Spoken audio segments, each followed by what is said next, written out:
Olá, tudo bem? Isabela Stutz por aqui e o nosso papo hoje é sério.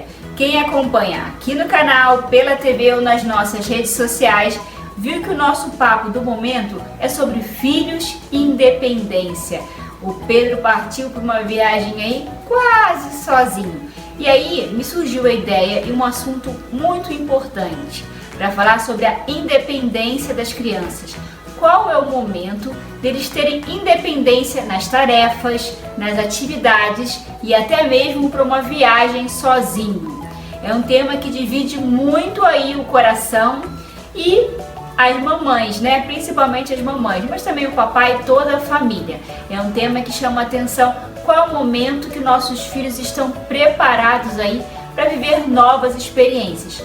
Confesso que tem sempre aquela frase que diz: ah, mas antigamente era tão diferente, né? Ah, na minha época eu podia ir sozinho aqui, na minha época eu podia fazer isso.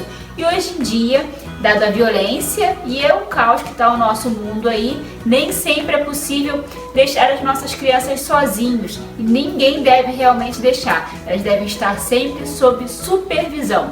Mas tenho certeza que as orientações desse vídeo vão te ajudar aí a ter mais independência e soltar um pouquinho o cordão umbilical.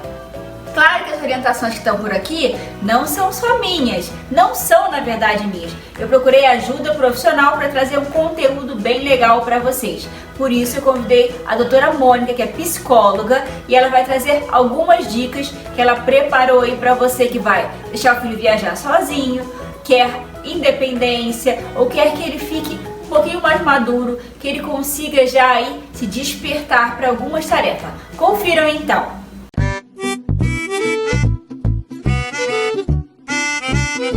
Então, desde pequenas, as crianças elas precisam ser incentivadas a serem independentes, né? Mas como isso funciona, né? Como fazer isso? A principal ferramenta que os pais têm para isso é a rotina. Eu sei que assim, ultimamente os pais estão muito sobrecarregados com a rotina de trabalho, com muita coisa para fazer. Mas são nessas pequenas coisas que as crianças vão aprendendo. Então assim, elas precisam ser ensinadas a fazer algumas coisas. Porque às vezes, como pra gente já tá automatizado, como a gente já sabe, a gente acha que a criança também já sabe. Mas se a gente exige que ela arrume o quarto, mas a gente nunca ensinou pra ela o que é arrumar o quarto, ela não vai ter essa autonomia. Então assim, as ordens elas precisam ser muito claras, muito diretas. E ela precisa de um modelo. Se você quer que a criança arrume melhor a cama, então você precisa fazer primeiro e mostrar pra ela como você tá fazendo. Pra ela internalizar aquilo e num próximo momento ela se sentir mais segura. As crianças ainda que estão no fundamental, de 7 a 10 anos, elas ainda precisam de supervisão para algumas coisas. Por mais que elas já tenham autonomia, algumas coisas elas ainda precisam ser supervisionadas. E assim, outro fator que também colabora muito para essa dificuldade de estabelecer essa independência nas crianças é a preocupação que os pais têm em se frustrar, e ver uma frustração da criança. Talvez a criança não vá saber arrumar a cama de primeiro, não vai ficar tão boa. Então às vezes o pai fica meio receoso em chamar a atenção e dizer que não foi tão bom. Então ele acaba fazendo por ele. Mas o erro é a principal aprendizagem que uma criança tem. Então quando ela erra e ela é capaz de reafirmar, de refazer aquilo, ela vai se sentindo mais segura, mais autônoma para algumas situações. A gente precisa pensar na idade da criança, e o que a gente pode esperar dentro de cada idade. É claro que algumas regras, principalmente quando elas são pequenas, é importante que elas saibam o que pode e o que não pode. Mas assim, volto a dizer da expectativa dos pais. A gente não pode querer, talvez, que uma criança de uma certa idade se comporte como nós adultos nos comportamos. Isso não é possível. Então a gente precisa pensar o que uma criança é capaz de fazer com a idade que ela tem. E assim, também, aos poucos, ir desafiando ela a outras situações. Se ela já está dominando bem arrumar o quarto, o que ela poderia fazer para me ajudar na casa?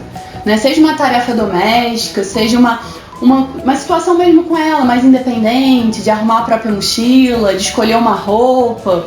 São coisas que as crianças já podem ir fazendo. A principal ferramenta para isso é o reforço positivo.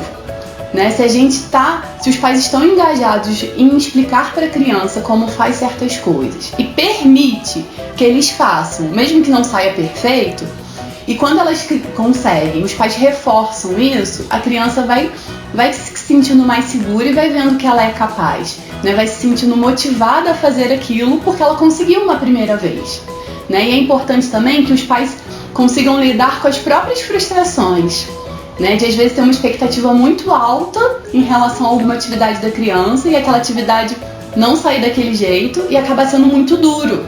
Isso é uma coisa que pode desmotivar a criança.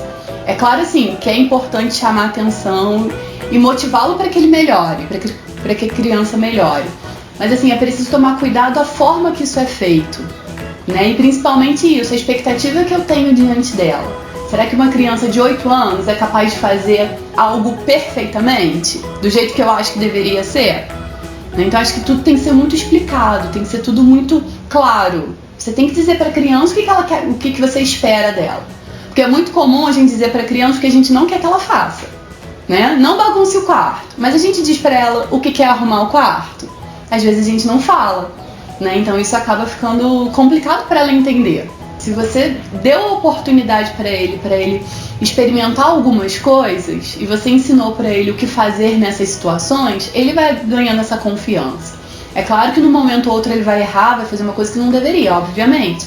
Mas é assim que ele vai aprendendo. Mas se você também não permite, né, que ele que ele tenha algumas atividades independentes de você, ele também nunca vai aprender. Então, é muito importante a gente pensar no antes da viagem, né? O que meu filho já é capaz de fazer? O que eu permito que ele faça sem mim?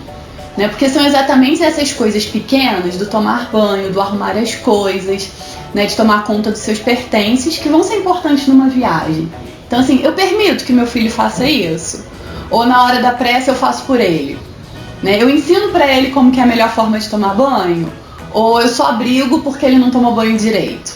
Né? Então, assim, essas coisas elas têm que ser criadas ao longo do tempo. Né? E realmente, assim, uma viagem sem os pais é um momento excelente para a criança treinar isso. Tanto essas habilidades de autonomia e independência, como as habilidades sociais, né? De fazer novos amigos, de estar em situações novas, que ele vai ter que se virar sem os pais, né? Então isso é importante. É claro que um momento ou outro vai ser mais difícil, mas ele vai ter que procurar um recurso para resolver. Mas eu volto a dizer, é muito importante que os pais permitam essas coisas, né? E permitir essas pequenas coisas realmente na rotina, né? Nas coisas pequenas do dia a dia, porque é isso que vai trazendo essa autonomia. Se eu não consigo permitir que meu filho faça certas coisas, com certeza uma viagem sem mim vai ser muito mais complicada. Confiar no filho, mas confiar também no que você está ensinando, que eu acho que é o principal, né? Que quando os pais ficam tranquilos porque conseguiram ensinar, conseguiram fazer com que a criança fosse mais independente, isso ajuda, isso deixa os pais mais tranquilos e acaba passando para as crianças também.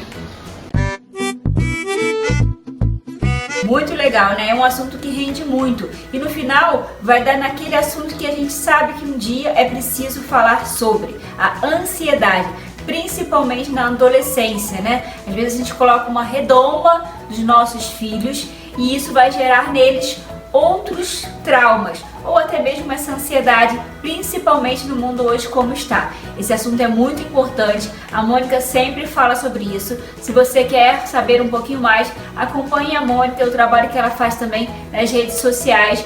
Ela está sempre propondo conteúdos nessa área e busque a orientação profissional. Se você tem dúvidas, se você não sabe como agir em algum momento, se você está inseguro com o seu filho em alguma questão, procure orientação profissional, tanto para você quanto para ele, para a família. Isso pode ajudar muito e fazer a diferença aí também na criação dos filhos. A gente cria os filhos para serem o melhor possível, dando a orientação de acordo com as nossas experiências, de acordo com o que a gente viveu, com as orientações que a gente tem oportunidade de buscar hoje em dia. Informação, inclusive na criação dos filhos, é tudo. Então, esse foi o nosso vídeo de hoje. A gente falou um pouquinho aí sobre a independência das crianças, a etapa de deixar que eles sejam mais independentes, inclusive partindo para uma viagem sozinho, com parentes próximos, mas que vai dar a eles aí um braço a mais de independência para que possam crescer e conhecer tudo que esse mundo tem para oferecer para eles,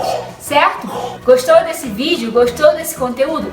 Passa lá nas nossas redes sociais, A gente está sempre interagindo, eu, você e todas as pessoas que participam do nosso Papo em Família. A gente está no Instagram, no Facebook e aqui no YouTube, claro. Você pode nesse vídeo aqui acompanhar outros vídeos, pode curtir, compartilha e se inscreve no canal que dá aquela super força para continuar o nosso papo. Obrigado você que assiste aí pela TV Real, vamos interagir, corre lá na rede social do Papo em Família para você ver o que acontece. Tem sorteio rolando sempre lá no nosso Instagram e tem muita interação. O Papo é um canal aberto para que a gente possa falar de assuntos que acontecem na minha família e também às vezes pode acontecer na sua. Estou sempre procurando trazer profissionais que possam agregar conteúdo e também trazer explicações importantes sobre esse nosso universo. Gostou do papo? Nós também estamos aí no site Padrinho e você pode participar por lá e apoiar o nosso conteúdo aqui do Papo em Família. Beijo grande, tchau, até a próxima. Fiquem ligados que os próximos vídeos vão estar muito divertidos.